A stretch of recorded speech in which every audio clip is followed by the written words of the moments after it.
Hello, and welcome to a very special episode of Behind the Bean. I am, of course, Bean, aka Michael Molinari, creator of BasketBelle, a game you probably have purchased. If not, you should probably check it out at basketbelle.net.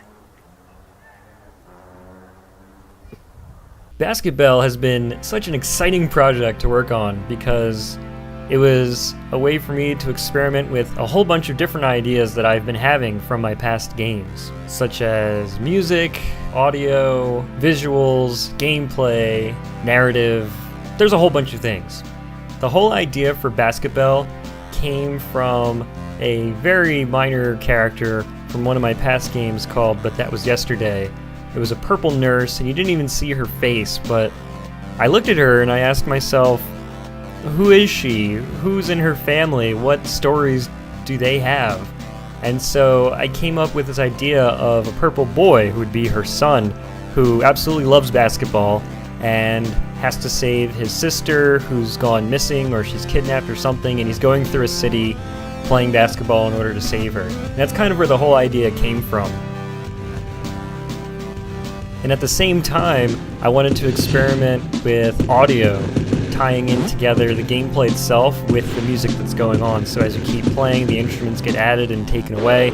And also for the basketball itself, every time it's dribbled, it hits a bass drum, which means when you shoot the ball, the percussion kind of dies out and you just get to hear the highs of the instruments, which is pretty cool. Believe it or not, this entire game started out as a purple rectangle on a white background, which of course would become the main character, but first I just wanted to get the motion right, I wanted to get the feel of jumping, and you can see it's a little different than how it turned out in the game, but this is generally how it started. And I also wanted to tie in audio to make sure that when you dribbled it was synced to the music. I also had a whole bunch of different ideas for where this game could go, what you could be doing, what the enemies would be, what the environments were, and so to prevent myself from just going crazy with it, I wrote basically a screenplay of all of the levels and encounters you would go through and made sure to pretty much stick to that the entire time. The visual style of the game is something I really wanted to be unique, and anyone who's familiar with my past work of course knows I love cardboard more than anything else in the world, and this time I wanted to do something a little bit different. So I didn't go completely literal with a handcrafted world, but the cardboard texture is there and everything has a cutout type feel to it. And on top of that, there's a static image that's constantly making everything look dirty and grainy. So even when there's a still image, things are still kind of moving, which I thought would bring things to life even more. Almost all of the art in the game was created outside of Flash, usually in Photoshop or from my repository of cardboard textures, with the exception of the characters, which were animated right in Flash and had a little post-processing added to make them look a little bit more like the cardboard environments.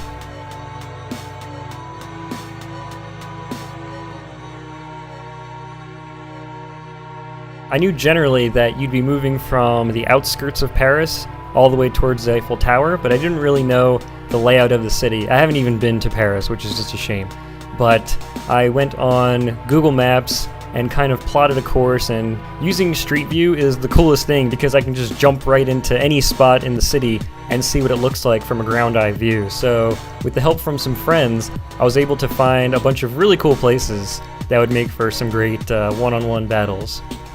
Working on past games, I found that designing everything from the beginning it's a good practice, but it gets pretty tedious towards the end because at that point it's just a matter of creating the stuff that you've already set in stone. And so this time around I decided to only design a chapter as I was working on it. So some chapters, like chapter 3 or chapter 7, kept on changing in my head over the months or even a whole year before I actually sat down and started creating them, and that's when I started designing them as well. This might explain why chapters 1, 2, and 4 are more wholesome in their presentation, and why other chapters like 3 or 5 seem a little bit more abbreviated. The reason for this is because I really didn't want to waste the player's time. Like, once you figure something out, it gets kind of monotonous to keep on doing it over and over, especially if the challenge doesn't change. For instance, in Chapter 3, once you pretty much figure out how to get the ball past the tentacles, there's this sort of montage sequence of seeing yourself score 3 baskets in a row consecutively, and then the score jumps from 2 to 5. It's kind of a little misleading, but this is just one of many little experiments I threw into the game just to see how they work. I could have designed 11 different ways to go against this tentacle monster, but I didn't really want to waste your time. So a bunch of points are skipped over, and I just kept the core variations of the monster in the game. Same thing goes for Chapter 5, where you actually only get to score 2 baskets before the wall comes down crashing on you after it gets knocked out. In fact, if you pay attention, you never actually score 11 points in a row in any of the chapters. Unless you count Chapter 7, but that's more like 3 different types of games in one.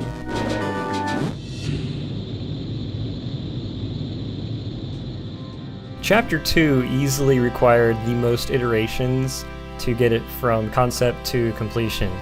At first, I didn't even get the idea that there should be 11 different rooms, each one with a basket to score a point. I just knew I needed a bunch to keep it interesting. And at first I asked myself, can I even do 11 rooms? And then once I started designing them, I was like, 11's not enough. So I picked the 11 best rooms that I designed, which filled up a bunch of pages in my sketchbook, and the chapter was just too long. It took too long to get from beginning to end, even when you knew the solutions. So I ended up cutting some rooms that didn't exactly introduce new ideas, and just kept 9 straightforward rooms, each with their own unique take on the mechanic. If there's one thing I would do differently if I were to make this game again, it would be to eliminate cutscenes altogether. Right now, every chapter in the game has a cutscene before it and after it, and some of the chapters even have cutscenes interspersed in between. That makes, I don't know how many that is, 15? And you can kind of see that I tried to make them at least somewhat interactive. Like, the tutorial cutscene at the beginning not only teaches you the basics for how to play, but it also sets up your relationship between you and your father. So at least there's a couple layers of information going on right there.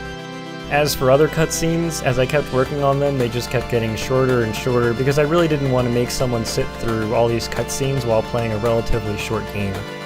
Obviously, the end chapter is all interactive, and so you can jump around and move, and Belle follows you, and the dad waits up if you stop moving with the family. But in cutscenes like the intro to Chapter 6, it's fairly dialogue heavy, so I added the ability to kind of sway left and right because you're being held captive by the 2 blobs. So for anyone who tries to move to see if you can even do anything, there might be a little bit of a surprise going on there. The original ending to the game was going to be 2 completely different finales based on whether you decide to fight Queen Bee or if you join her, because she asks you to join her purple blob family. So in one ending, you would have fought against her and the purple blobs, and then eventually she would snap out of her trance and then join up with you to defeat a larger purple creature. If you decided to join her, it would be a completely different monster because it would be introduced in a different way. And I was kind of dealing with some serious issues, like getting kidnapped is a really big thing, and I kind of treat it lightly here just because it's so serious and you don't want to get into all that stuff, but, Belle was brainwashed here.